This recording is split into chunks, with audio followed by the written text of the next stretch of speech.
Muy bien, amigas y amigos, buenas tardes y bienvenidos al Auditorio Rafael del Pino.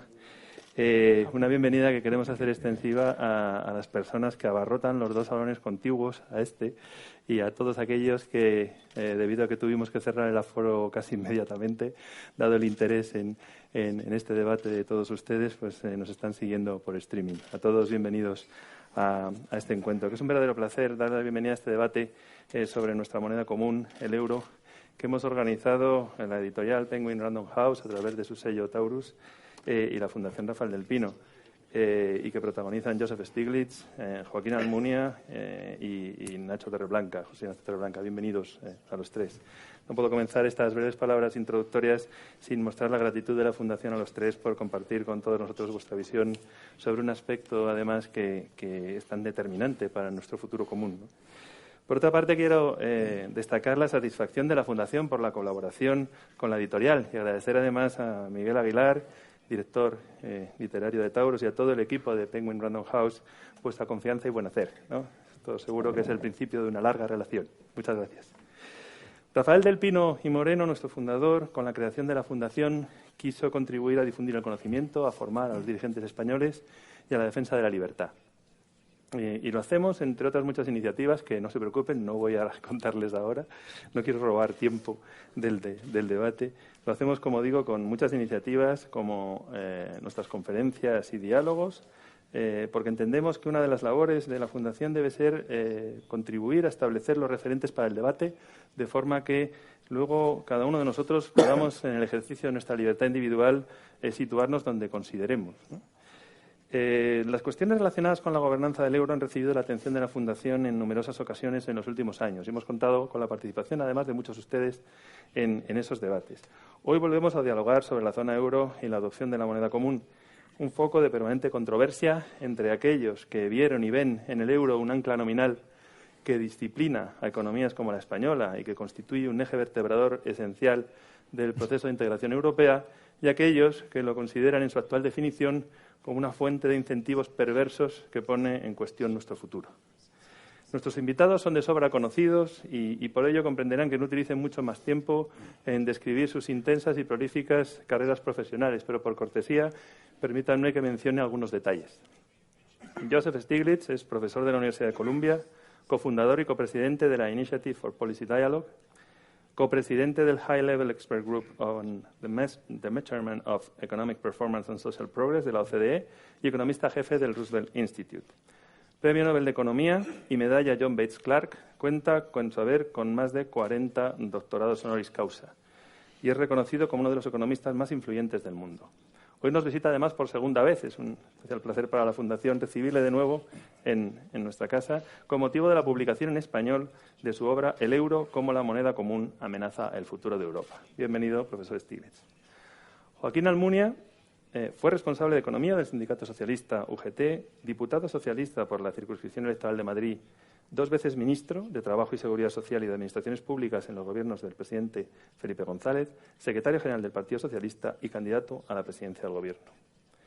Inició posteriormente una nueva senda en Bruselas como comisario europeo de Asuntos Económicos y Monetarios y desde 2010 hasta 2014 fue vicepresidente de la Comisión Europea y comisario europeo de Competencia. Es la persona idónea para debatir sobre esta amenaza, entre comillas, para Europa, de la que nos habla el profesor Stiglitz en su libro. Y finalmente, José Ignacio Torreblanca, profesor titular del Departamento de Ciencia Política y de la Administración de la UNED y doctor miembro del Instituto Juan March de Estudios e Investigaciones. Ha sido profesor en la George Washington University, así como investigador en el Instituto Universitario Europeo de Florencia, el Real Instituto Elcano y el European Council on Foreign Relations. Reconocido columnista en el campo de las relaciones internacionales y la política exterior, en especial en el diario El País, y profundo conocedor de los asuntos europeos, recibió el premio Salvador de Madariaga de Periodismo Europeo en su 21ª edición. Es director de opinión del diario El País y hoy nos ayudará como moderador del debate que comenzamos sin más dilación. No sin antes recordarles a todos ustedes que acto seguido abriremos un debate para el que les hemos entregado a la entrada unas fichas. Cualquiera que desee formular alguna pregunta, si es tan amable, luego pasarán las azafatas a recogerlas y yo intentaré filtrarlas, ¿no? La verdad es que somos tantos que si no tratamos de hacerlo de esta forma será difícil lograr su participación en el acto, que es algo que la Fundación siempre trata de incorporar. Bien, estamos ansiosos de escuchar las ideas y opiniones de nuestros contertulios, por lo que concluyo mostrando de nuevo la gratitud de la Fundación, a organizadores, ponentes y asistentes por hacer posible este diálogo en este que queremos que sea su casa. Nacho, cuando quieras. Muchas gracias, Vicente. Saludo a todo el mundo. Os doy las gracias por haber ido a la Fundación Rafael del Pino, por organizar este interesantísimo acto y por darme la oportunidad de moderar este debate después de un magnífico libro que sin duda va a generar mucho debate y mucha controversia. Como me has ahorrado las presentaciones, solo diré que de lo que conozco a Joaquín, sé que le encanta una buena discusión y nunca rechaza una. Así que hoy tendremos, espero, una buena discusión. Y quienes conocen a Joseph Stiglitz, que hoy ha descubierto que en España se llamaría Pepe Stiglitz y le parece que es un buen nombre y que va a usarlo aquí en España. Para quienes conocen a Pepe Stiglitz, dicen que la idea de tormenta de ideas, la idea de brainstorm y él mismo son la misma cosa. Así que debatamos de todas estas ideas. Vamos a intentar tener un diálogo fluido. Hay muchísimos temas que cubrir, desde el origen del euro, sus problemas de diseño, hasta qué hacemos con él, si lo arreglamos o no, cubriendo todo el rango de las diferencias políticas y lo que ha ocurrido en Europa en este año. Quería quizá empezar por algo que nos llama la atención, y es cuál es el problema entre Estados Unidos y Europa a veces en cómo vemos el euro. ¿Por qué se ve el euro tan diferente desde los dos lados del Atlántico? Tenemos a conservadores como Feldstein ya en 1997 hablando del apocalipsis en torno al euro. El euro iba a ser la guerra, o la guerra civil, o la guerra entre los demás. Pero no son solo los conservadores, son también los progresistas como Krugman, provocadores como Rubini, Rogoff. En general, en el mundo anglosajón había una cierta hostilidad de principio hacia el euro, mientras que desde este lado del Atlántico se han visto las cosas de otra manera. Joaquín ha escrito del libro de Joseph Stiglitz, que es un alegato in misericordia contra el euro, y se ha lamentado con la furia con la que Stiglitz se lanza contra él para ir sentando los términos del debate. La cita es literal, no estoy... Martin... Falta de misericordia, ¿no? Con los débiles probablemente, ¿no? Martin Sandbu ha hablado de liquidacionismo, ¿no? Lo que en Estados Unidos se practica sobre el euro es liquidacionismo, ¿no? ¿Dónde está el malentendido? ¿De dónde surgen todas estas desavenencias? ¿Es porque cada uno viene a analizar el euro con el equipaje que trae de casa de sus propios modelos, o hay una rivalidad también de fondo entre Europa y Estados Unidos, que a veces se dice a Estados Unidos le interesa o no le interesa que salga bien este proyecto? Gracias. No, I think it comes in part because the American economists tend to look at this totally from an analytic point of view. From, you're saying this is an interesting experiment. We don't get to get experiments very often, and analyzing it without any reference to politics, the reaction is, how could people have done this? It is an economic construction that you might say doesn't make a lot of sense. And what has happened since then has, I think, proved that out. It is worth noting that the Euroscepticism, if I call it that, Euroscepticism, came both from people like Marty Feldstein on the one hand, and people like Rubini and Krugman on the other. And I think there's a very big difference in those two sources of skepticism. I think on the right, the concern was you're actually interfering with the market. that markets need flexibility. You've taken away flexibility. You haven't put anything in its place. Milton Friedman was the godfather of the idea that you should have flexible exchange rates. And having fought in 1970 to create a global flexible exchange rate, the view was that this was sort of going back in time. They just had the victory of 1970 of creating, ending the Bretton Woods system, creating a flexible exchange rate system. And 20-some years later, you're going back to a fixed exchange rate, not around the world, but among an important, very important group of countries. So that was the concern on the right. On the left, the concern has been much more of the economic consequences. The concern has been the unemployment, the austerity, you might say, on the left, there's a very strong feeling that the set of policy prescriptions originating, say, from the Troika, from Germany, make no economic sense. And that, sort of empathy, if you want to think about it, feeling, if we were living in that kind of a world with somebody demanding that we comply with those bad economic prescriptions, we would be unhappy. And so it's our empathy with the countries of the Eurozone that lead us to be Eurosceptic and say, this euro has forced you to pay a very high price. Okay. Así que es un amigo tiene la obligación de decirle a un amigo cuando está cometiendo un error. Esta es un poco la explicación. ¿No nos quieren o no nos entienden, Joaquín? ¿Cuál es el problema? Yo creo que hay algo que es inseparable de la idea de lanzar el euro y la Unión Económica y Monetaria, que no fue una idea improvisada, no fue una idea de los que estaban allí sentados en la mesa escribiendo el Tratado de Maastricht en los años principios de los 90, 91. Se aprobó, no me acuerdo si fue al final del 91, al final del 92, en torno al 91-92. La idea viene de bastante atrás, de finales de los 60, de un primer ministro luxemburgués, que no era Juncker, era Werner, que fue el primero que lanzó la idea de una unión económica y monetaria, no se puso en marcha. Se intentó una aproximación en los años 70, después de la primera crisis del petróleo, por parte de Helmut Schmidt y de Giscard d'Estaing. Se hizo el sistema monetario europeo a duras penas. Parecía que aquello podía aguantar una mínima flexibilidad de tipos de cambio, porque con mucha flexibilidad, por mucho que digan los manuales, el mercado interior europeo no puede funcionar, y el mercado interior europeo es el recipiente en el que se van asentando otras piezas de la integración europea, y ese mercado común, entonces llamado mercado común, en los 80, por idea de Delors y con el apoyo de Thatcher, curiosamente, con un gran consenso se lanza el mercado interior, las 4 libertades, y enseguida los políticos y los economistas europeos se dan cuenta de que para seguir avanzando en la integración europea, una idea política, por lo tanto, hace falta avanzar hacia la moneda única.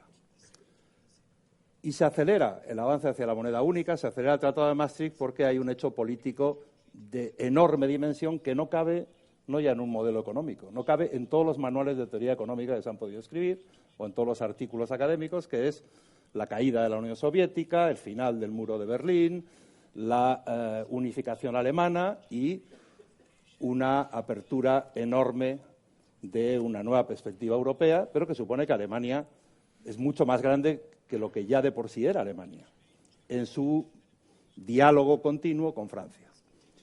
Y la Alemania unificada, o en vías de unificación, para Francia es una preocupación, así como otros la veíamos como algo lógico derivado de un hecho extraordinariamente positivo, pero para Francia Mitterrand lo ve con mucha prevención y entonces se establece un pacto político de altísimo nivel, que es, bueno, pues Alemania cede su soberanía monetaria y cede el Deutsche Mark, integramos el Deutsche Mark en una moneda común, retomando las ideas de la Unión Económica y Monetaria, y Francia compensará esa supremacía económica alemana con una serie de límites y de barreras a no sobrepasar para que Alemania, en términos económicos, no nos arrase.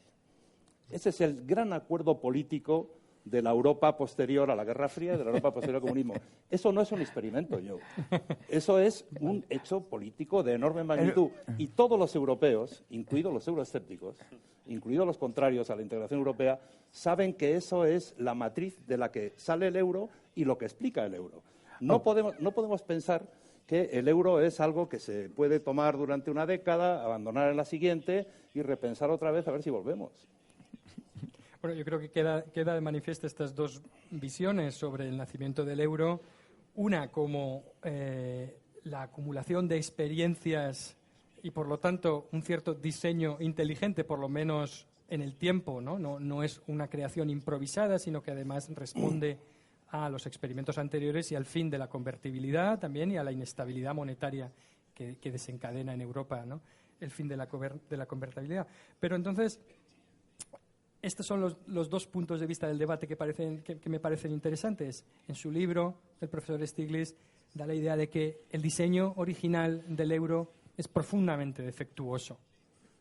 Bien porque no ha aprendido nada de lo que sabemos sobre uniones monetarias, porque no cuenta bien con el contexto y no le da ninguna importancia quizá a estos aspectos anteriores, y por eso ha dicho que era un experimento original casi en el vacío, ¿no? Y me gustaría que contrastara estas dos visiones, ¿no, profesor? Yeah. So I mean, I agree totally. It was a political project, and that answers your question a little bit earlier. The American economists look at it as an economic idea, and a lot of the Europeans are looking at it as a political project. But even whether it's a political project, and you have to ask the question that actually a number of people have asked, was Germany being tethered by France, or was France being tethered to Germany? And it wasn't clear which was the... En aquel momento hubo unas discusiones muy fuertes y muy tensas, por una parte a nivel de los gobernadores de los bancos centrales, de las monedas que se iban a integrar en el euro. Hubo una discusión política también con ciertas tensiones entre los representantes políticos, los ministros de Finanzas, los primeros ministros, jefes de Estado. Pero en aquel momento el equilibrio parecía bien establecido y luego las cosas dependen de la debilidad o la fortaleza de uno de esos dos países, entre otros, pero son los más importantes, a lo largo del tiempo. Si Alemania es más fuerte políticamente que Francia hoy, y sin duda lo es, las ideas de política económica de Alemania, por mucho que nos parezcan extrañas a ti y a mí, predominan.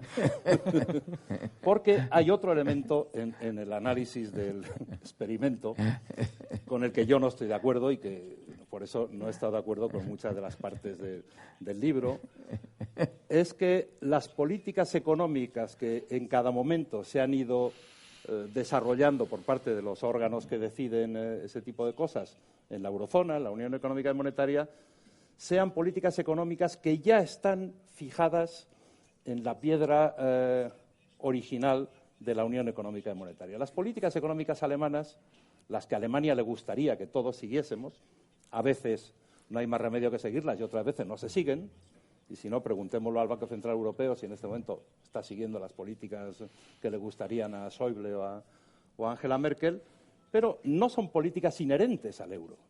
Yo separo la idea del euro, que es una idea económica, pero después sobre todo política, de las políticas económicas, igual que separo las políticas económicas de Reagan del dólar y de la democracia de Estados Unidos. Vale, de acuerdo. Vamos a hablar de precisamente la diferencia entre euro y políticas.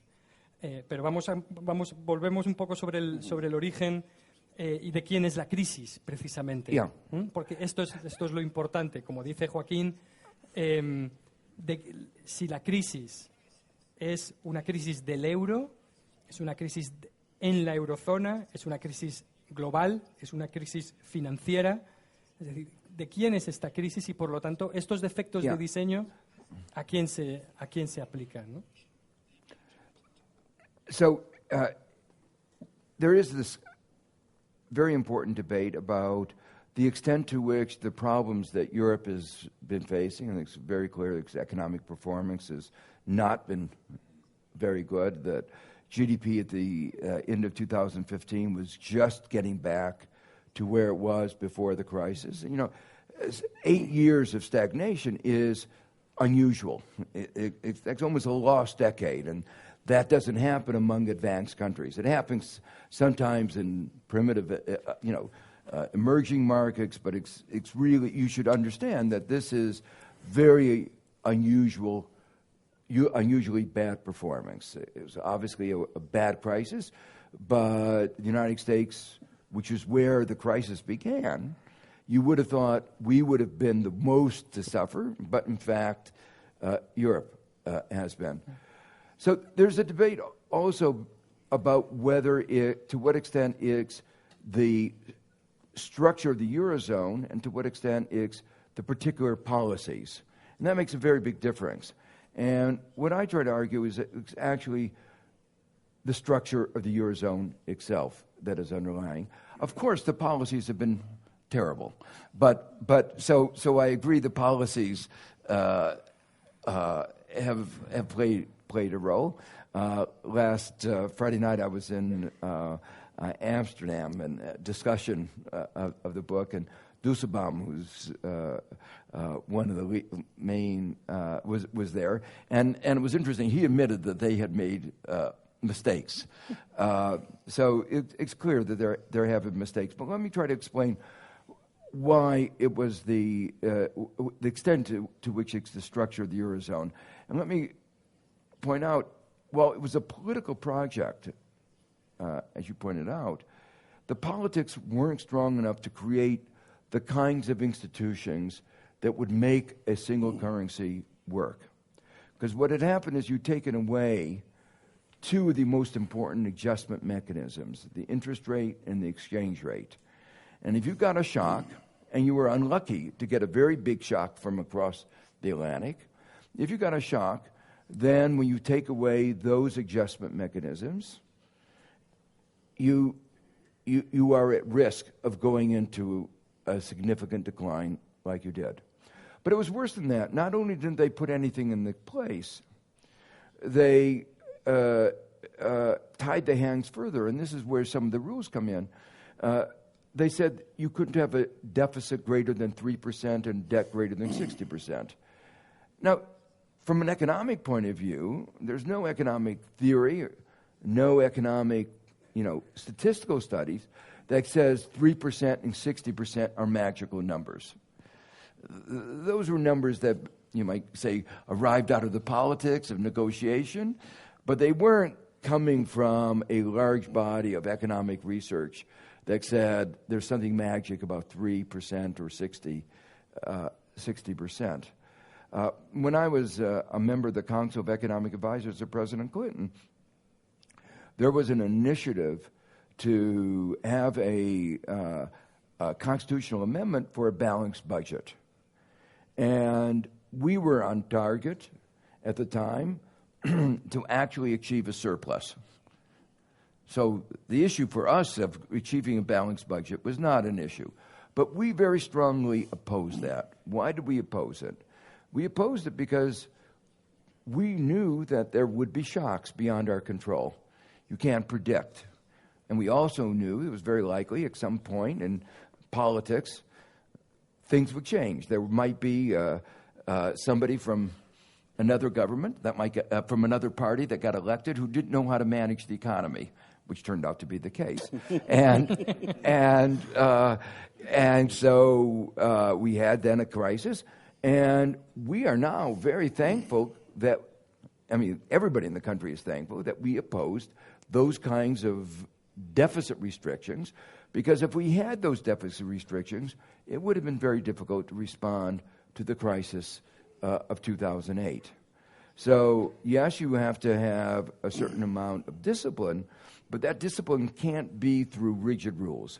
Este es el punto, ¿no? De decir si Vamos es a un ver. problema de diseño original. Varios comentarios sobre lo que ha dicho. Yo estoy de acuerdo. Yo estoy de acuerdo en que el diseño original es incompleto.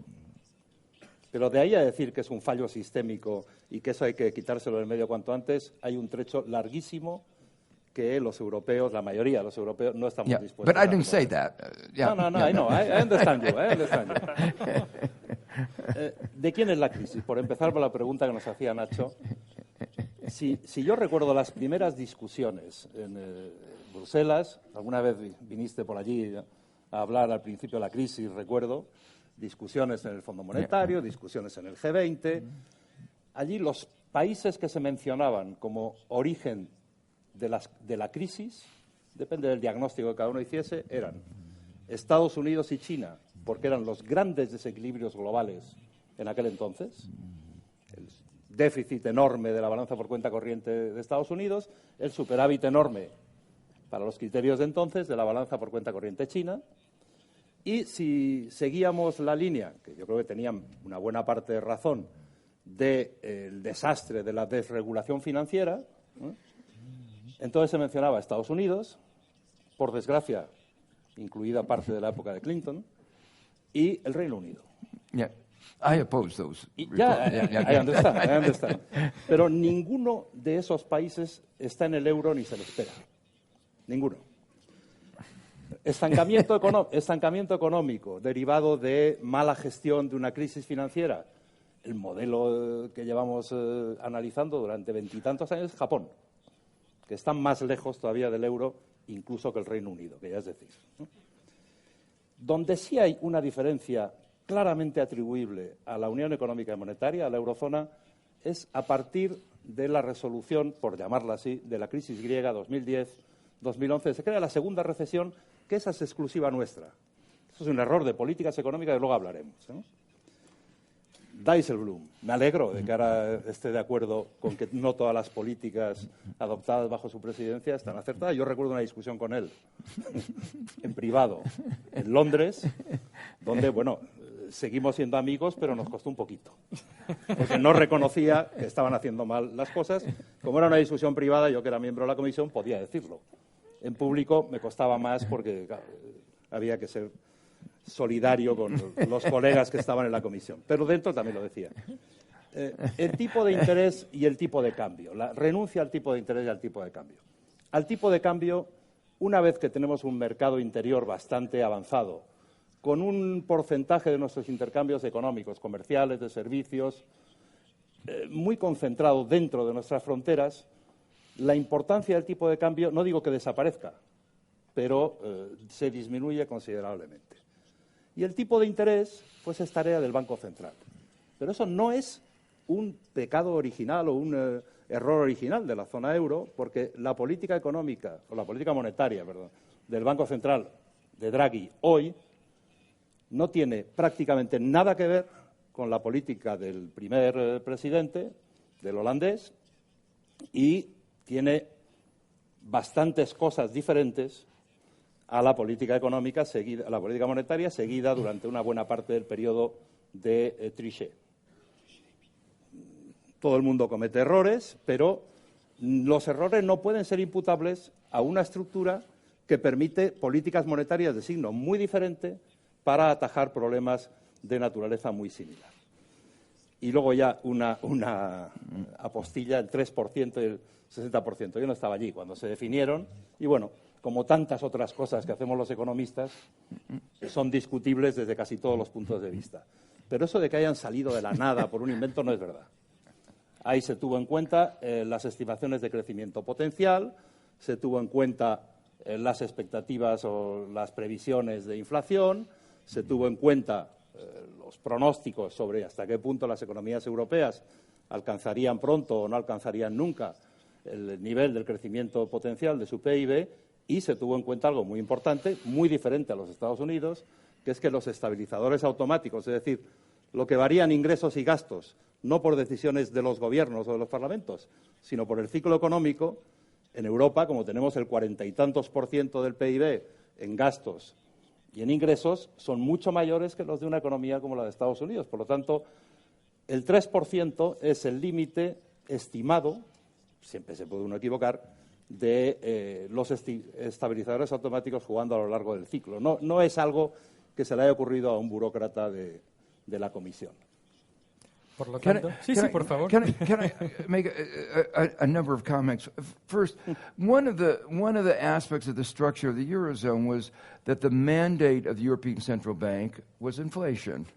And very different from the legal framework in the United States, where the mandate of the Federal Reserve Board, our central bank, is not just inflation, but unemployment and growth. And just to give you, these mandates make a difference.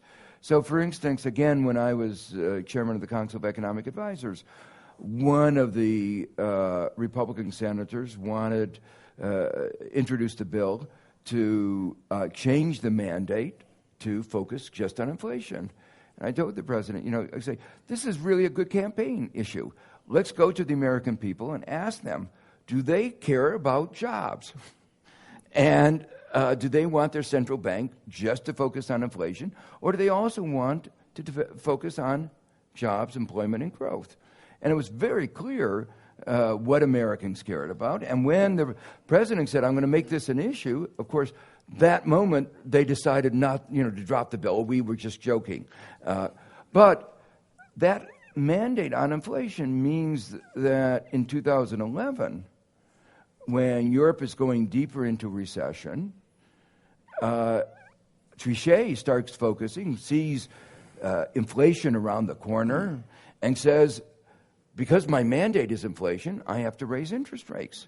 Now, we Americans thank Trichet for doing it, because when he raised the interest rates, and our interest rates were low, our exchange rate went down, we exported more, and it helped our economy. So we thank the euro for having but if I were European, I would say that's not such a good mandate. But then there's some other issues that should have been. Let me give you a comment on the mandate. un comentario rápido sobre el mandato del European Central Bank, del Banco Central Europeo. Y luego cerramos el asunto y pasamos a otra cosa. Es verdad que el texto del tratado, dándole mandato al Banco Central Europeo, pone más énfasis en la inflación que en otros objetivos de política económica, pero también es verdad que dice conseguida la estabilidad de precios, que en este momento sería subir la inflación hasta el 2%, por cierto, y no bajarla más porque está bajo mínimos. Conseguido el objetivo de estabilidad de precios y el objetivo de inflación, la política monetaria del Banco Central Europeo tiene que atender todo el resto de los objetivos de la política económica. ¿En qué se traduce eso en la práctica? En que, con dos errores cometidos en época de Trichet, subiendo el tipo de interés cuando no debía subirlo, el segundo de los errores, corregido por Draghi, nada más llegar, por cierto, el Banco Central Europeo en este momento, tarde, porque es un banco de 19 países y no solo de uno, lo cual no es un pequeño detalle, sino que políticamente tiene su importancia. Pero a partir de ahí el Banco Central Europeo está haciendo la misma política de quantitative easing y de compra de deuda pública y ahora compra también de activos financieros del sector privado que ha hecho la Reserva Federal o el Banco de Inglaterra. Exactamente igual. Lo que pasa es que tenemos un ciclo diferente y ahora la presidenta de la Reserva Federal, Janet Yellen, que no es precisamente una monetarista rígida, está hablando con cuidado, pero de empezar a ver si se pueden subir, y ya ha subido una vez los tipos, y en cambio, aquí cada vez que sale Mario Draghi en las conferencias de prensa de la reunión de política monetaria del Banco Central, dice que queda mucho tiempo antes de poder tomar una decisión de política monetaria. Por lo tanto, el mandato es diferente en la literalidad, pero en cuanto a los márgenes que deja la política monetaria de los bancos centrales, es muy similar. La única diferencia es política, de nuevo, y la política es que el Banco Central tiene 19 países, no solo uno. Yeah. So, I mean, the reason that the United States is now shifting away, and there's a lot of debate about it, is because unemployment is down to 4.8%. And that was why, in the structure, in the mandate, the recognition is that sometimes inflation is the problem, and at other times unemployment is the problem. And you can't write down a rule that says all the time inflation should be the mandate. But I wanted to go on to another example of a problem at the creation of the euro, and it's related to the issue that you raised of global imbalances and surpluses. Economists do differ about lots of things, but the one thing that they all agree on is if some country has a surplus, some other country has a deficit. If some country is exporting more than it's importing, somebody else has to be importing more than it's exporting. So when a country is having consistent surpluses, it imposes costs on other countries, which are the deficits. And that was why there was the criticisms of China's trade surpluses, its imbalances. Now, Germany's trade surpluses are much larger than that of China. In fact, Germany's surpluses are now, as a percentage of GDP, are twice that of China's. So that's a source of really instability, not only for the world, but also for Europe. And it causes a lot of the problem. It helps create the deficits in the other countries. Yeah. Now, Keynes talked about this as a problem back in the 30s, because when countries have a surplus, they're not demanding enough, and that leads to a deficiency in aggregate demand. That leads to a problem of unemployment. And so he proposed that there be a tax on surpluses, or at the very minimum that the surplus countries ought to have policies to increase their demand, increase the prices. When you can't change the exchange rate, you have to change the real exchange rates. And the way you change the real exchange rate is either increase prices in the surplus countries or decrease prices and wages in the deficit countries. But the latter is much more difficult and causes much more pain.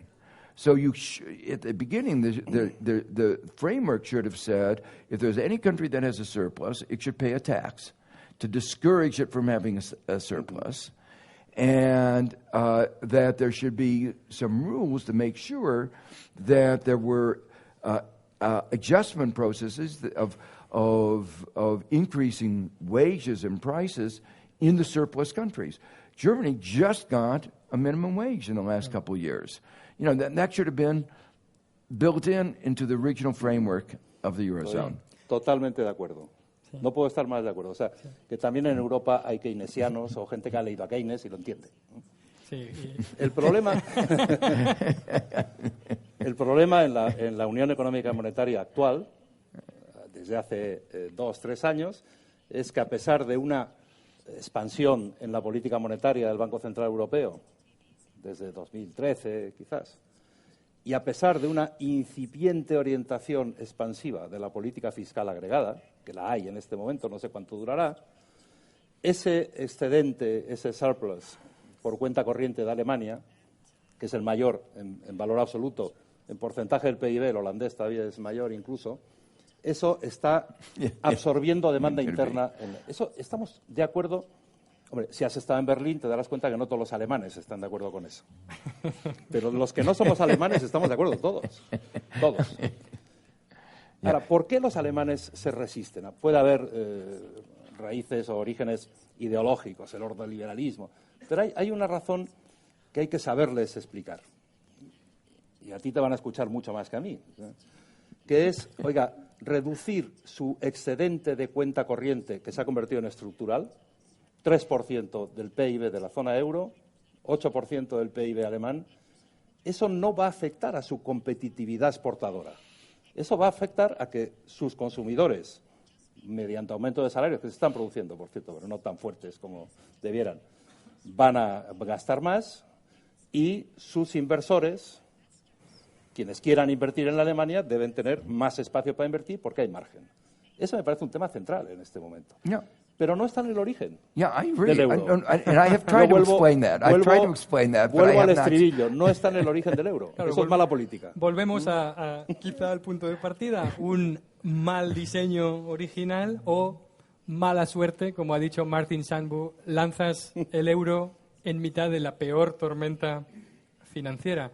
¿Por qué hay populismos en el Reino Unido, en Estados Unidos, en todos los países donde no hay euro? Es una de las preguntas que hacía Joaquín en su crítica. Yeah. El libro decía, Joseph Stiglitz imputa al euro carencias que son anteriores y problemas como el populismo o los problemas financieros que son globales. Desde ese punto de vista, el euro es la variable interviniente, no la variable independiente.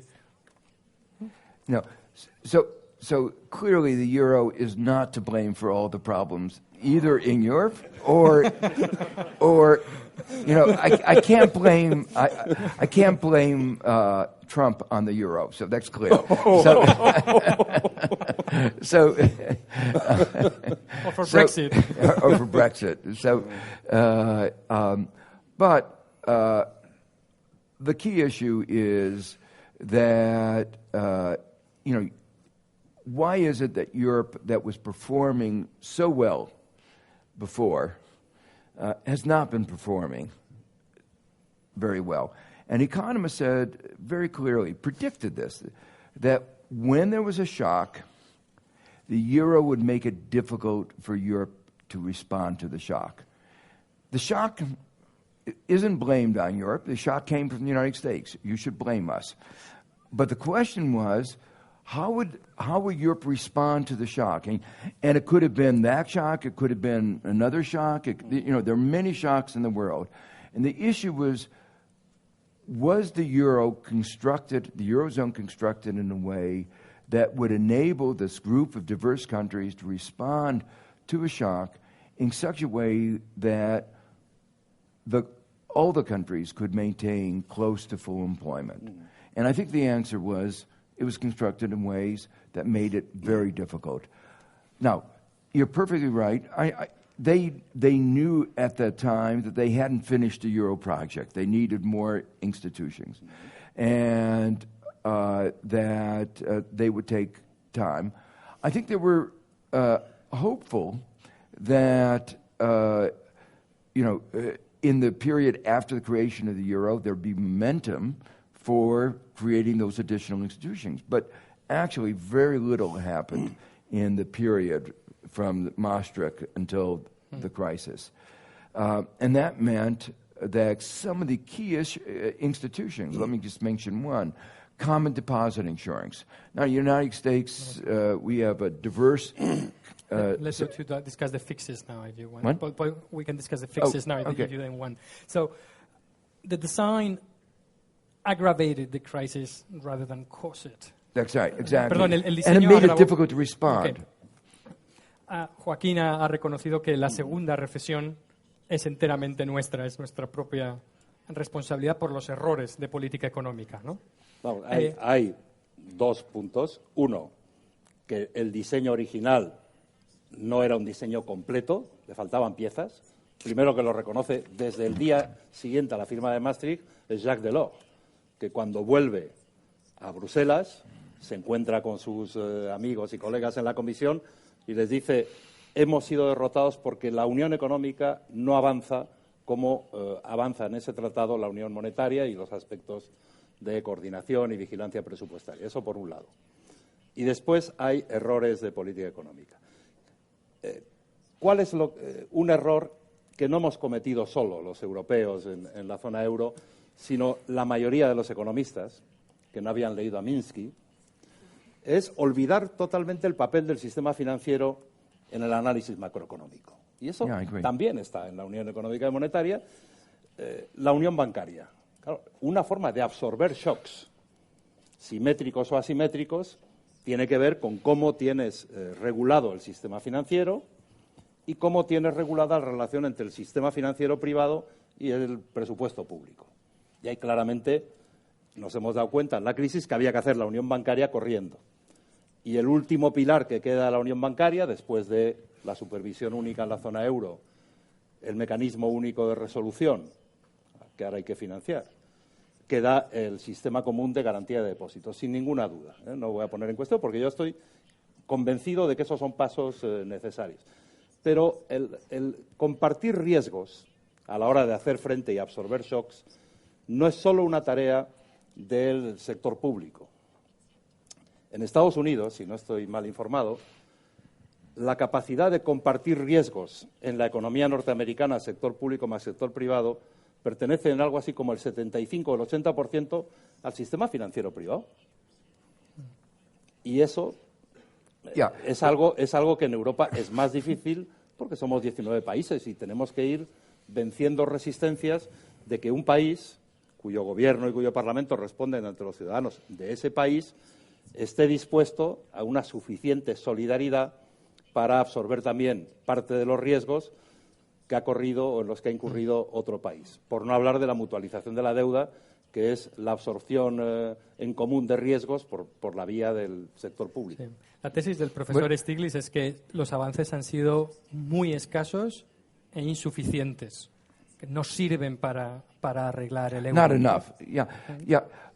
But I want to comment on this issue of the balance between the private and public sector absorption of risk, because that's an issue that was actually raised in the discussion with Dusselbaum.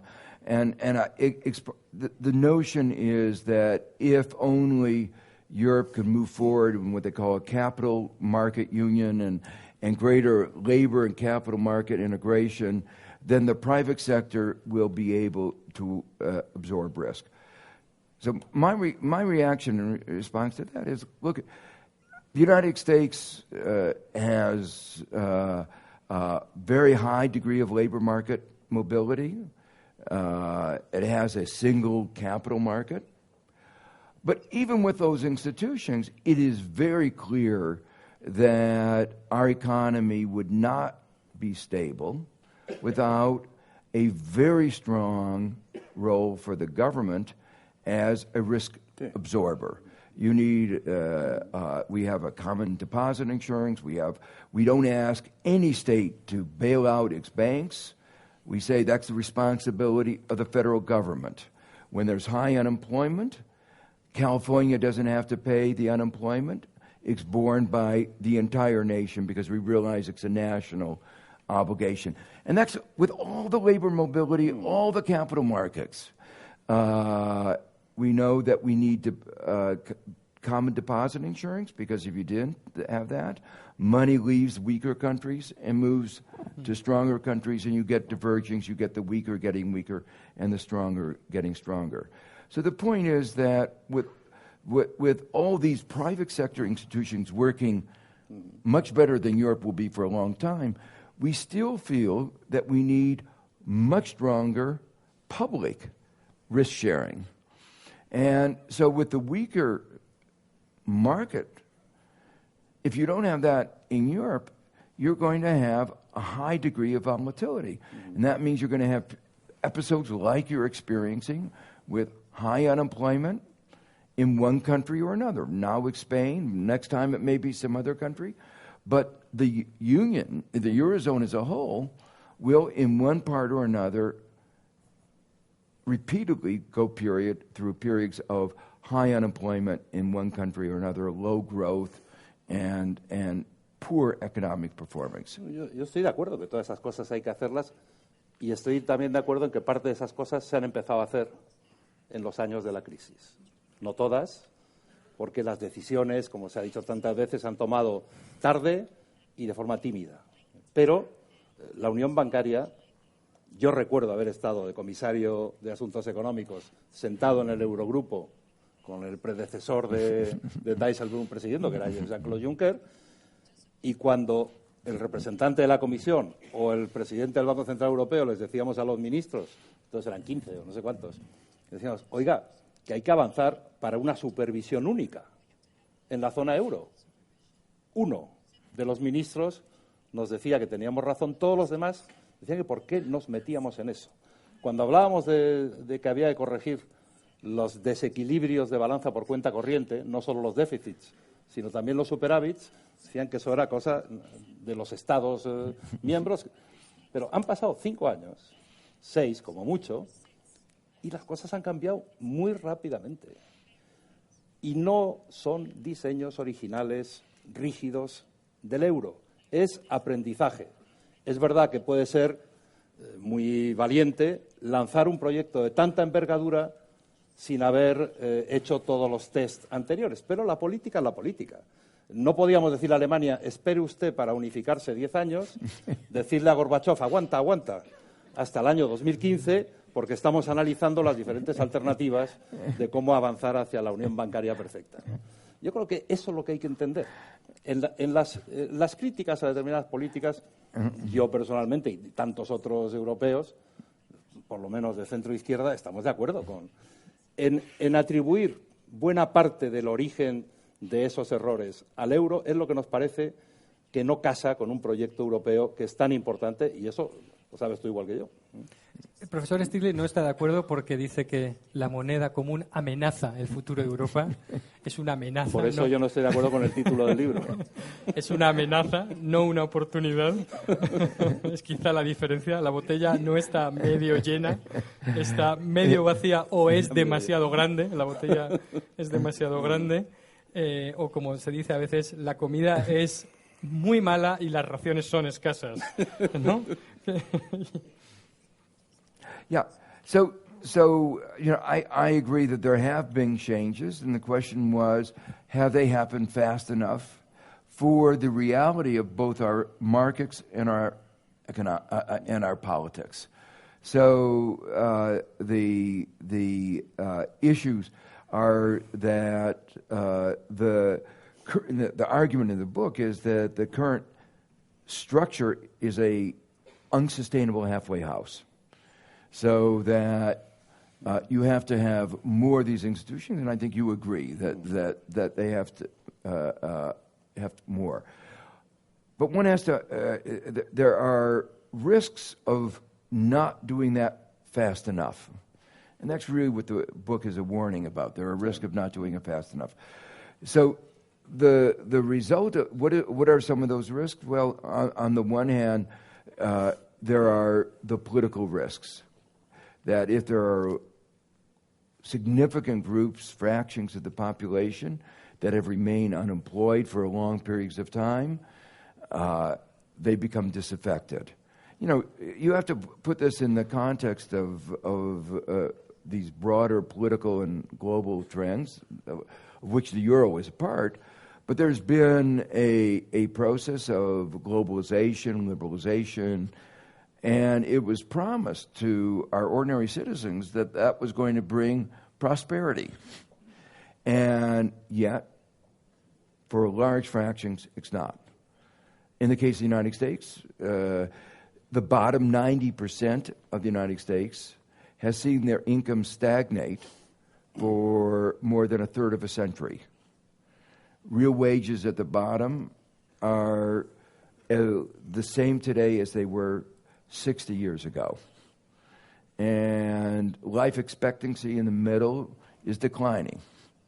And when you have groups of people, you know, I'm talking now from the American experience, when you have groups of people in that whose life expectancy is declining, job prospects are declining, you're going to get phenomena. It was predictable and predicted that you would get phenomena like Trump. And that's the danger. You've seen in Europe, you've seen in the UK, a similar kind of phenomena. The large fractions of the population said, you promised us all these things, and you didn't deliver. And instead, our standard of living has gone down. Pero, profesor, donde más eurofóbicos hay en Europa es en los países del norte de Europa, donde las condiciones de empleo son mejores, las condiciones económicas son mejores. Si esto fuera cierto, sería en el sur de Europa, donde las cosas han ido peor, donde tendríamos más partidarios de abandonar el euro. Sin embargo, la rebelión contra el euro está ocurriendo en los países del norte, más que en los países del sur. Well, there are several different forces going on. One of them is one of the reasons the rebellion is going on in Northern Europe is the sense that wrongly they think they're subsidizing Southern Europe. And when, you know, the fact is that the bottom third of Germany has really seen its wages also stagnate. And they finally got a little bit of increase in minimum wage, but they've not been doing very well. And that's where some of these changes would actually be good, as you said, for Germany itself. But if you have citizens who don't think that they're doing very well and whose income has been stagnating, and then they see themselves as subsidizing other countries, and there's been this narrative that is very strong in Germany that the reason that the other countries are suffering is because they didn't, and you hear this over and over again, they didn't do their homework. They have lax discipline. When in fact, I don't think that's the underlying problem. Not that the structure of the individual countries is perfect. No country has a perfect structure. If I look at the United States, I look at our healthcare sector, we spend 17% of GDP and we get very low health. We need a structural reform. I could go down a long list of structural reform. But that isn't, in spite of those structural defects, we are able to get a low level of unemployment. So what is the lesson of all this? The lesson of all this is that when you have structural problems, your standard of living is lower. What you hope is a democratic process says to your politicians, look at my neighbor has a higher standard of living. Why are we having a lower standard of living than them? We're working just as hard. We're just as bright. What is the aspect of our society? Is it our education system? What aspect of our society is not working well? Mm-hmm. But to blame the narrative that's been told in Germany is that it's the fault of the southern countries and not this rigidity that was created by the euro itself that has become the major impediment to a quick recovery. Joaquín. Bueno, no comparto totalmente ese análisis de las razones por las cuales están surgiendo en muchos países europeos y no europeos versiones xenófobas del populismo. Populismos ha habido siempre. Versiones xenófobas del populismo en el mundo occidental, industrializado, avanzado, es algo que estamos viendo con pavor en los últimos años, no solo en la zona euro, también en la zona euro. Tiene que ver, desde mi modo de ver, pero tampoco soy un experto en eso, no lo he analizado en todo detalle, mucho más con la inmigración que con las políticas económicas. Y la inmigración tiene más que ver con la demanda de trabajo y no con el exceso de oferta de trabajo, tiene que ver con el envejecimiento. Y hay cada vez más áreas de las ofertas de trabajo en países avanzados que no se pueden cubrir con la fuerza de trabajo autóctona.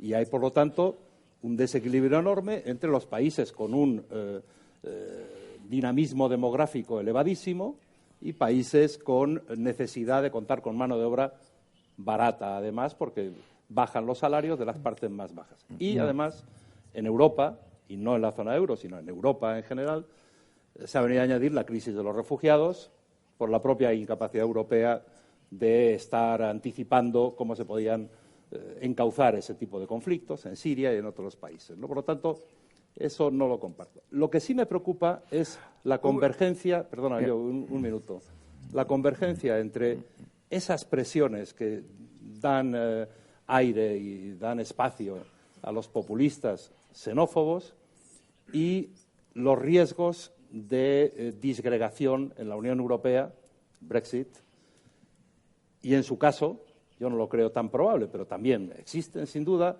en la zona euro. Por eso soy tan crítico con lo que hizo Wolfgang Schäuble con Grecia abriendo la puerta para que Grecia abandone el euro. Porque eso es echar gasolina al fuego. En una situación en la que los xenófobos quieren llevarse el triunfo político a base de demagogia, a base de explotar los miedos y las incertidumbres de una parte de la población, normalmente los sectores más populares de la población, si además abrimos puertas para que la gente se vaya, cuando uno de los grandes éxitos de Europa ha sido abrir la puerta para que vengan aquí países en transición hacia la democracia a consolidar sus democracias, a expandir sus libertades, tal. Si hacemos eso, a mí me parece que estamos jugando el juego del enemigo. Pues y por eso el euro no es una amenaza. Por eso, y el libro del profesor Stiglitz tiene 80 páginas explicándonos cómo salir ordenadamente de la Unión Europea. Con una hoja de ruta detallada con varias alternativas sobre cómo deshacer la Unión Europea, porque dice que es un mal matrimonio y los malos matrimonios hay que arreglarlos o abandonarlos. ¿Qué hacemos, profesor Stiglitz, con este mal matrimonio? Okay, so there have been so many issues raised here. Let me first say I agree totally that there are many forces, many factors that contributed to the xenophobia and to populism, but it's I think also very clear that when unemployment has been persistent, when economic performance is poor, when people have no hope, particularly, it contributes, it exacerbates these problems. It's not the only force, but when there are these other trends going on, it certainly contributes to it and makes things where they're already critical much worse. And in that way, it also makes worse the migration issue. When there are lots of jobs, you know, in Spain, when you were growing, you had lots of migration. My sense is that the intensity of the debate always gets worse when the unemployment rate gets higher. When people see migrants as taking, you know, when there's a long queue for jobs, and then there are many people who don't have jobs, then they are more resentful of migrants. So it's not that necessarily that they're going to always welcome them with open arms, but, you know, for instance, for long periods of our time when our economy has needed migrants in order for us to function, but because so many people in the bottom and the middle have had such a hard time, the resentment has been growing. On the issue of what my view about the future of the euro, what I said in the book is that the best of the alternatives is actually to finish the project, to do with those other things that were necessary, that should have been recognized were necessary in 1992, and now are very clear that they're necessary, and that one needs to do them quickly because right now there's a kind of brinkmanship. And the danger of brinkmanship is that you can go over the brink. It's not just politics, but it's also markets. You've opened up markets with volatile capital flows, and if people think that there's going to be an election or they think that there's going to be a bank failure of a major bank, there can be a speculative attack, and that can be very hard to manage with open markets and with limited amount of tools, especially with the constraints that are already present in the Eurozone. So that was my first best option. Okay. And I hope that you can persuade your colleagues to make those reforms quickly. With your cooperation. Yes, but, and I was just in Germany, I was trying to persuade them. The idea of having a tax and surplus was not well received. So they send you back. Yeah. So, and there were some other ideas that may not have. On many of these ideas, they say, you know, it's basically. You know, the famous, they say, yes, we need to have a common unemployment insurance, but not yet. We need to have deposit insurance, but not yet. And so there's this element of agreeing, but they don't want to give up sin quite yet. Esa es la teoría de San Agustín. St. Augustine. That was what I was thinking. That's like St. Augustine. You know, not quite yet. Yeah. Hay que eliminar en Alemania del santoral a San Agustín. existe, porque quizá esta es un poco la diferencia de un economista estadounidense desde fuera puede contemplar escenarios en los cuales una salida ordenada del euro, incluso con algunos detalles como los vales electrónicos, ¿no? Podría funcionar. Sin embargo, da la impresión de que el año base o el miedo, el recuerdo de lo que es estar fuera del euro o excluidos de Europa, parece que aquí no hay ningún escenario en el cual una eventual salida, por ordenada que fuera mejor que estar dentro, ¿no? Para nosotros parece que es... Sí, en España, por supuesto. Estamos muy críticos, la mayoría de la opinión pública española, con cómo está haciendo las cosas la Unión Europea, el Consejo Europeo, el Parlamento, la Comisión, pero seguimos estando claramente a favor de estar en el euro y que el euro vaya bien. Pero nosotros, que hemos sufrido y todavía seguimos sufriendo en la crisis, con una tasa de paro muy elevada y un paro juvenil estratosférico, claro, no hemos sufrido ni con mucho lo que ha It's sufrido. now down less than 50%. No, in support of the euro. It's down, down. No, more than that. I say More than youth unemployment is now down to only 49%. 43%. 43, the last Eurostat figures. In any case, extremely high. Los griegos, que ha sido un desastre, cómo se ha llevado la crisis griega por ambas partes. No vamos a atribuir responsabilidades solo a una parte, por ambas partes ha sido un desastre, un drama. Siguen estando a favor del euro. Porque saben, algunos lo tienen desarrollado, otros lo intuyen, que salirse del euro es todavía peor. La mera señal dada por Schäuble de que Grecia podía abandonar el euro fue respondida por los griegos de forma airada, diciendo, oiga, no, que nos van a echar, nosotros queremos seguir aquí, con toda la razón del mundo. Fuera, la alternativa existe, pero es muchísimo peor, con unos costes incalculables. Incalculables. No es posible hacer un análisis experimental, académico, y bueno, esto es así, pero podría ser también contemplable en la otra hipótesis.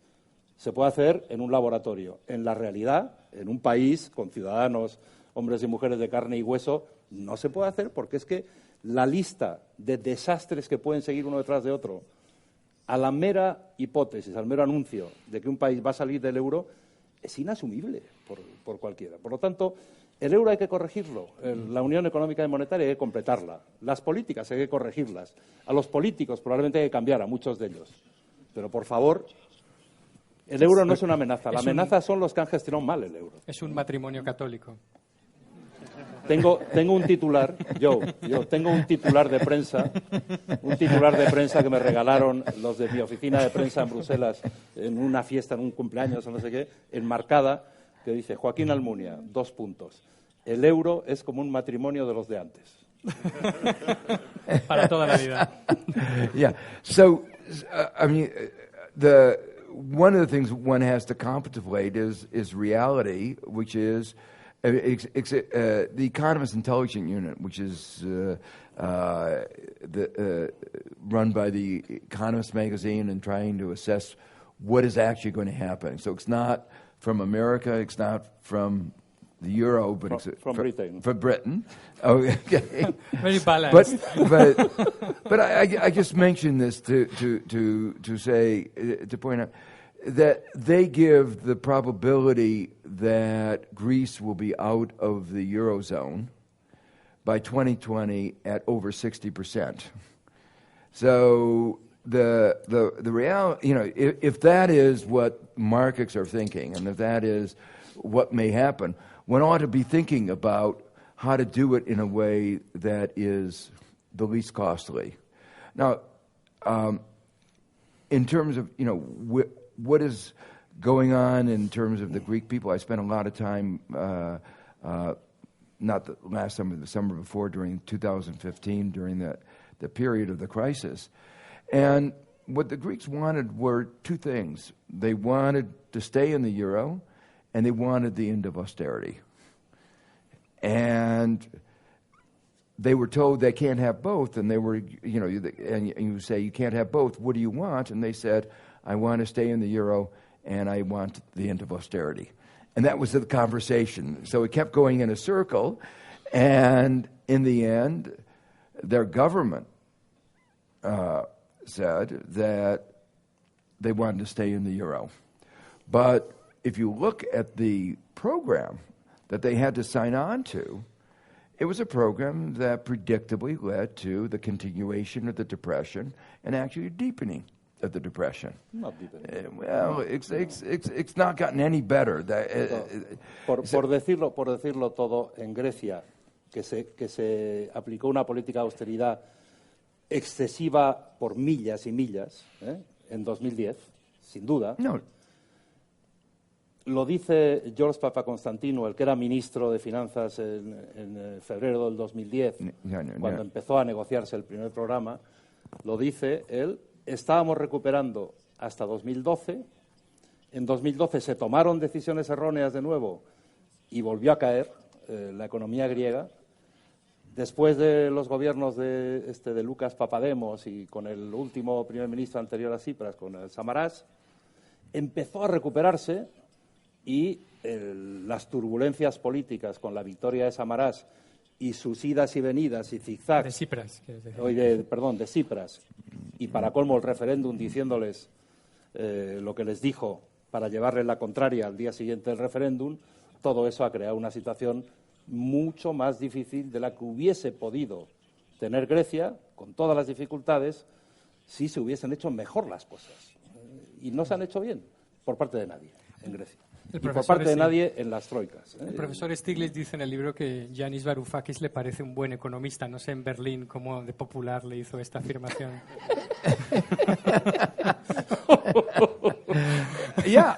Eso no está en la versión alemana, no está publicado. Not in the German version, right? No, he is a good economist, and if you discuss his economic program, it made much more economic sense than that of Germany's finance minister. You know, just looking at it from an economic point of view. And if you ask what has been the consequence of the economic prescriptions the Troika imposed, just looking at it from macroeconomics, it was predictable that that Greece would go into depression. And, you know, even the IMF now recognizes that those prescriptions predictably led to an economic downturn. You know, there was a moment when the IMF said, well, yes, the more austerity, the greater the decline, but Greece is an exception. It was not, its behavior was much worse. But then you look at the relationship between the degree of fiscal consolidation and the decline in GDP. It's right on the regression line.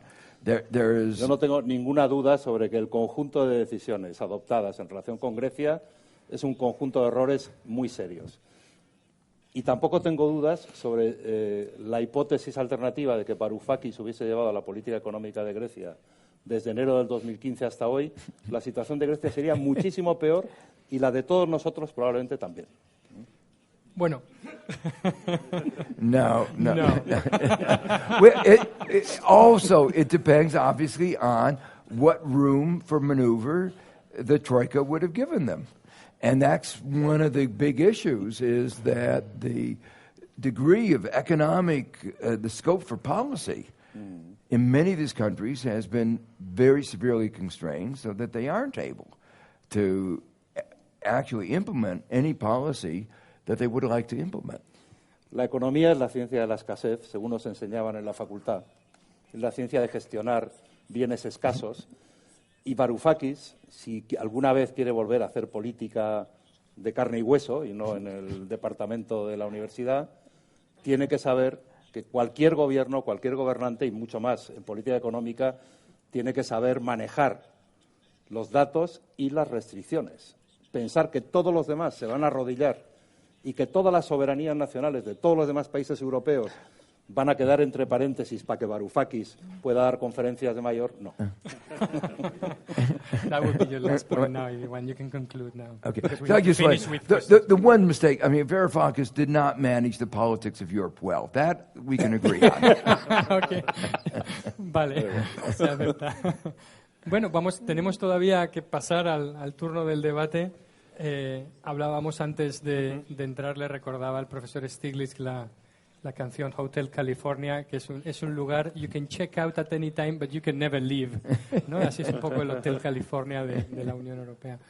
Vicente, te dejo con las preguntas del público. Muchas gracias, Nacho. La verdad que estamos disfrutando de un excelente debate. Voy a dar entrada a sus preguntas. La verdad es que ha sido muy difícil resumir todas estas preguntas, ¿no? La verdad es que hay todo tipo de... Nos alargaríamos en 2 debates más, pero he intentado aglutinar en torno a 3 temas un poco las inquietudes del público.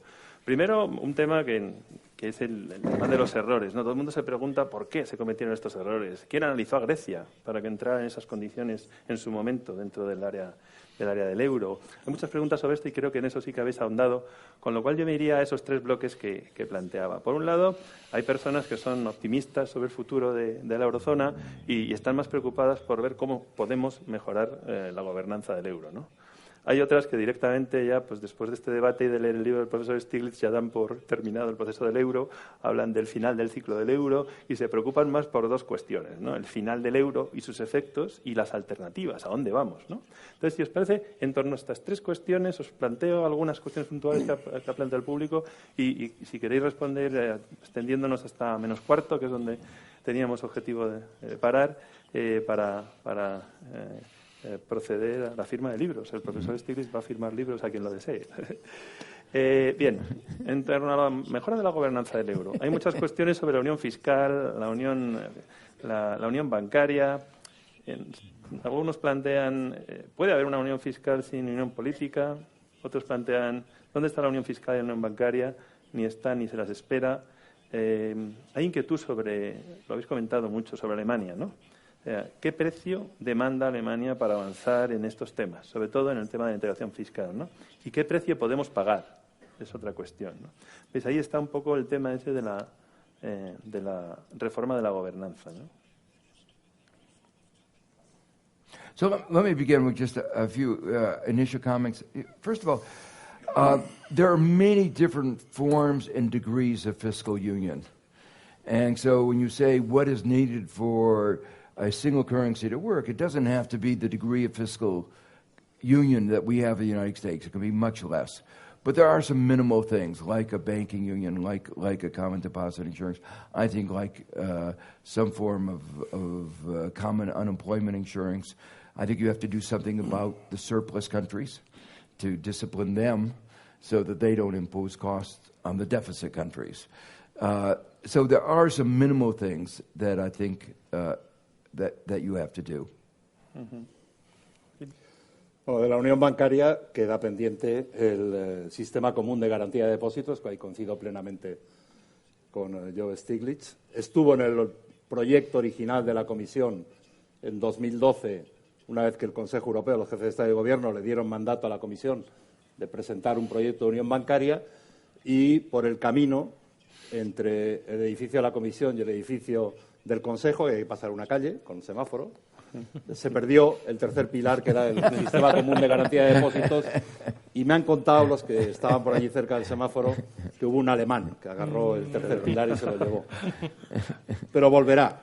Ahora hay otra propuesta encima de la mesa de la Comisión, y esos temas tardan meses, a veces años, pero si tienen que llegar, y este es un caso de pilar de la unión bancaria que es imprescindible, llegará, no me cabe la menor duda.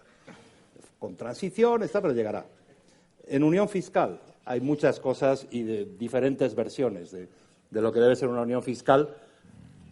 A mí me gusta una versión que transforme el actual mecanismo de estabilidad que se ha utilizado en los últimos rescates, transformarlo en un Fondo Monetario Europeo, que esté al frente del mismo la misma autoridad que sea presidente del Eurogrupo, que ya existe. No digo que sea la misma persona, digo que sea la misma autoridad, y que esa persona, ese cargo unipersonal, sea el ministro de Finanzas de la zona euro. Yo creo que eso llevará a una unión fiscal con autoridad fiscal para dialogar con la autoridad monetaria, que está muy claro que es el Banco Central Europeo. Eso, por el camino, implica grados de mutualización de la deuda, de compartir riesgos, no solo por el sector privado, sino también por los canales públicos. Compartir riesgos ¿hasta qué límite? Hasta el que se pueda, y no se va a alcanzar el máximo nivel en una primera fase, pero me parece fundamental una cosa y otra. Y luego, por Alemania, ¿cuál es el precio de Alemania? Alemania dice, si queréis compartir soberanía, que sea de verdad. Si queréis mutualización, que supone compartir soberanía, que sea de verdad, es decir, que haya unión política detrás de esa decisión de compartir. Lo que Alemania no va a hacer es dar pasos en los que los países que le pidan a Alemania que los dé no se corresponsabilicen con todas las consecuencias de las decisiones y piensen que la no corresponsabilidad de quienes pueden ser deudores o beneficiarios sea pagada siempre por las arcas alemanas y no por el esfuerzo de todos juntos.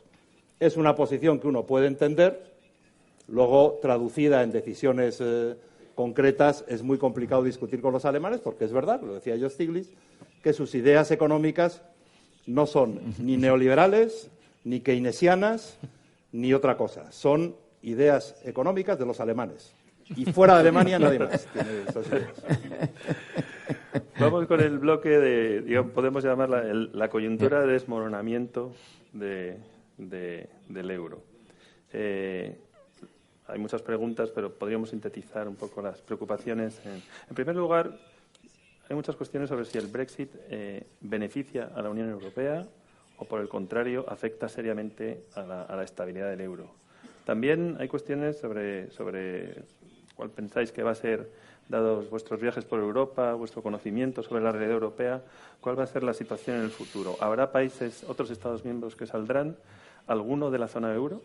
Luego hay una pregunta específica para el profesor Stiglitz. Después de leer su libro, una de las personas que nos acompañan se pregunta que si realmente los países más pobres de Europa deberían de salir del euro porque no está beneficiándoles. ¿Cómo explica que en Estados Unidos los estados más pobres de la Unión no planteen la salida de la zona monetaria del dólar?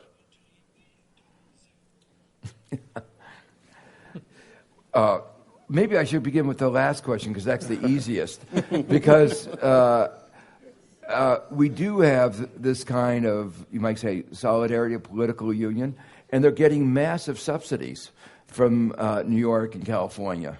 And so what angers actually, it's interesting, the political debate is very different from the German political debate, because what angers people in New York and California about the poorer states, the southern states, is they want the money, but they don't want to share it with the poorest people in their state. They are, these are the states that refuse to have a Medicaid program provide health care for the poorest of their citizens. So it's actually just the opposite. We want, we don't mind sharing. We want to share, but we want to make sure, our feeling is, the problem is that it's not going to the poorest people in these states that really need the money. And that's really been the debate about federalism and decentralization in the United States. The issue of Brexit and one of the economic and political consequences, from an economic point of view, on the trade side, putting aside the services side, on the trade side, the estimates are that if there were no successful negotiations and they were the tariffs went back to the WTO levels, the average level of the tariffs would be about 5%. The exchange rate adjustment after Brexit was over 10%. So that in terms of their competitive position, it's actually stronger than it was before. And that makes, the reason why I emphasize this, it shows how important exchange rate flexibility can be. and the difference that it can make for a country. And that's one of the reasons that it's been able to absorb a very big shock. You know, Cameron did not plan for the outcome of the election to be the way it was. And nobody expected it. And so it was a very big economic shock. Most markets did not expect it. But the UK was able to absorb that shock because they had this adjustment mechanism of the exchange rate. Now, I had thought that the response of the Eurozone to the Brexit would be a decision to try to explain to their citizens the benefits of the euro, of the EU, to say that we have to do a better job of explaining and we have to do a better job of making sure that the EU works for all of our citizens. Instead, what did Juncker say? He says, we have to make sure that the UK gets a very bad deal because otherwise people will leave. So he said, you know, his view was that the benefits as they are experienced by the people of the EU were so small that no one would want to stay. The only reason that people would want to stay is out of fear. That seems to me a very negative message. And I hope that you can persuade your other colleagues to give a more positive message about the benefits of the EU than Juncker did in that farewell speech to the UK.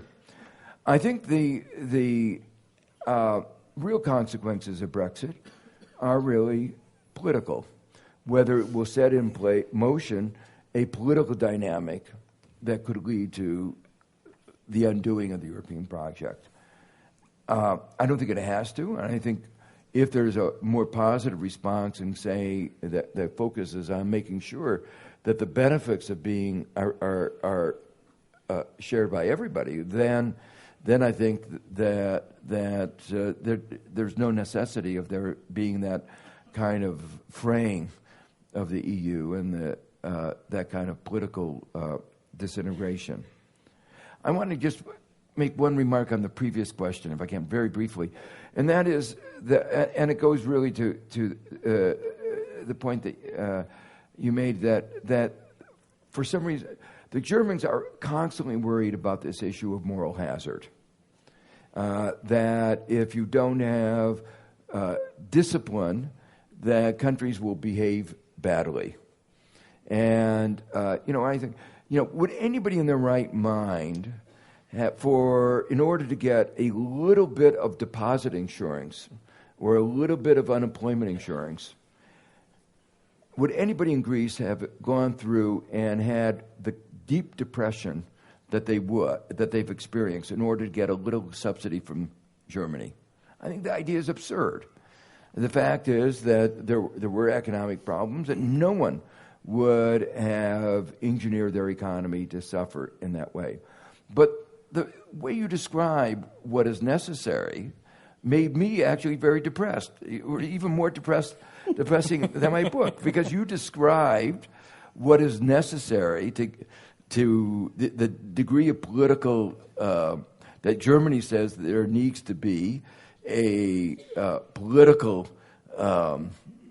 political federation, and if there's going to be a sharing of risk, and the likelihood of that degree of political sharing, of coming under the of a country where the views of economics are so different from that everywhere else. The question is, do you really think that is politically attainable? And you said that kind of political movement is going to be necessary if you're going to get the kinds of sharing of risk that you need for a single currency to work. No, yo no he hablado de federación política, no he hablado de ir hacia un federalismo, la vieja idea de los Estados Unidos, de Europa. Yo creo que es una idea del pasado, de finales de los 40, de los primeros 50, cuando Monnet todavía estaba vivo y coleando. Ahora yo creo que lo que hace falta es political ownership. Cuando se llega a un acuerdo, los que van allí que no viven en Bruselas todos los días, porque luego vuelven a sus capitales y tienen que dirigirse a sus opiniones públicas nacionales y tienen que decir que ellos han conseguido todo lo bueno para su país a costa de los demás, así no se puede gobernar, no se pueden adoptar decisiones serias, no se puede tener una estrategia, no se puede avanzar de manera coherente sin tensiones. Tiene que haber responsabilidad por parte de quienes comparten una decisión, lo que se llama en inglés, yo no sé, en apropiación en castellano, pero aquí no lo utilizamos mucho, political ownership, es decir, yo soy tan responsable como todos los demás de esa decisión que hoy me beneficia a mí y mañana le beneficia a otro con cargo a mi esfuerzo, a mi cuota aparte de esfuerzo. Esa es la forma de avanzar, así se ha hecho. Todo el proceso de integración europea se ha ido haciendo así y cada vez que falla ese sentimiento de pertenecer a algo en común con los demás y cada vez que un Estado miembro quiere imponerle a los demás lo que a él le interesa a costa de los intereses de los otros, no funciona la Unión y no avanza la Unión. Sobre Brexit, yo creo que es una decisión mala con consecuencias negativas para todos, para los británicos y para los no británicos que estamos en la Unión Europea, pero yo tiendo a pensar que los costes, no a corto plazo, no lo que pueda derivarse de la caída de la libra o de la subida de la bolsa de las grandes compañías británicas que repatrian beneficios procedentes del extranjero y en libras son mayores esos beneficios. Cuando se decida qué pasa con la participación o no en el mercado interior, cuando se decida si forman parte o no de la Unión Aduanera, cuando el Reino Unido tenga que empezar a renegociar todos y cada uno de los acuerdos comerciales que han negociado bajo el paraguas de la Unión Europea, cuando los inversores decidan si les conviene ir, como han estado yendo hasta ahora, a la City, si muchos operadores en la City no tienen el pasaporte financiero para operar en el continente europeo, entonces yo creo que las consecuencias, no en términos comerciales puramente, consecuencias económicas, de confianza, de expectativas y de futuro, para los británicos son bastante peores que para nosotros, que son malas. ¿Por qué? Una Unión Europea sin el Reino Unido pierde un puesto en el Consejo de Seguridad, pierde relevancia en partes del mundo muy importantes que formaban parte de la Commonwealth, pierde relevancia en materia de defensa y seguridad, perdemos mucha relevancia. El Reino Unido es 12% de la economía de la Unión Europea, pero es mucho más en muchas áreas y a mí me hubiese gustado que se quedasen con nosotros con un pie fuera, como estaban, pero con el otro dentro. Me parece que ellos van a estar mucho peor y nosotros vamos a estar bastante peor, por desgracia. Y como eso va a ser así, no creo que haya nadie que quiera seguir el camino de los británicos. Nadie. Siguen llamando a la puerta a quienes quieren estar dentro. Esperemos que sea así. Y la última cuestión, el día después. Sabes que hay bastantes preguntas sobre estas cuestiones y no tanto sobre los beneficios del día después, estamos hablando del desmoronamiento del euro, ¿no? Recuerdo, sino sobre los costes y las desventajas, ¿no? Una persona recuerda, ¿no?, cómo vivió esas devaluaciones competitivas en España, ¿no?, que en su empresa paralizaron los planes de inversión en bienes de equipo, por ejemplo, ¿no? O sea, no solo son beneficios, nos vienen a decir algunos participantes, ¿no? Todo ese conjunto de efectos negativos que enumeran impacto en los programas de inversión de las empresas, el posible caos, ¿no?, nos plantea Miguel Otero del Real Instituto Elcano, ¿no? ¿Qué pasaría después del desmoronamiento del euro? ¿Habría una inestabilidad, un caos de tipos de cambio en Europa? Las cuestiones de deuda, que preocupan también en varias preguntas, ¿no? ¿Qué pasaría con la deuda de las familias y las empresas en ese contexto post-euro, ¿no?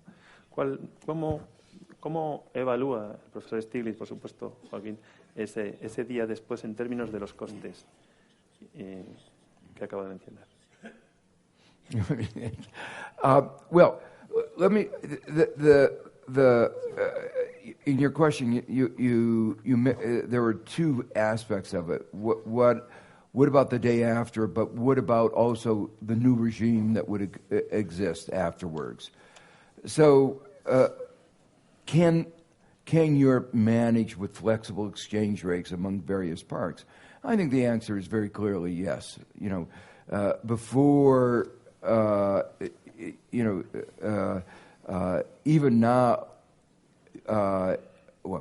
before the Brexit, you had Europe with the UK not being part of the Eurozone. You had Sweden not being part of the Eurozone.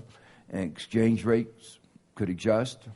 In North America, we have a very strong North American economy. Canada has flexible exchange rates with the United States. There's no competitive devaluation issues. We manage that very well. I think both Canada and the United States believe that we're both much stronger for the ability to adjust the exchange rates. If we had had a fixed exchange rates, it would have been particularly hard at various episodes. For Canada, being the smaller partner, it would have faced episodes where they would have had very bad unemployment. So I think, in that context, one can make a flexible exchange rate system work among countries that are very closely economically integrated. And America and Canada, United States and Canada, are actually very, in many ways, closely integrated. Not a single market, but clearly, Canadian banks operate all over the place in the United States. American banks operate all over Canada. Companies, both Canadian companies work in the United States and American companies work in Canada. So there's been no problem in that kind of economic interaction. The nature of the extent to which and whether you would have to have debt restructuring in the aftermath would depend on which countries leave and how that occurs. One of the ideas I talk about in the book is for Germany to leave.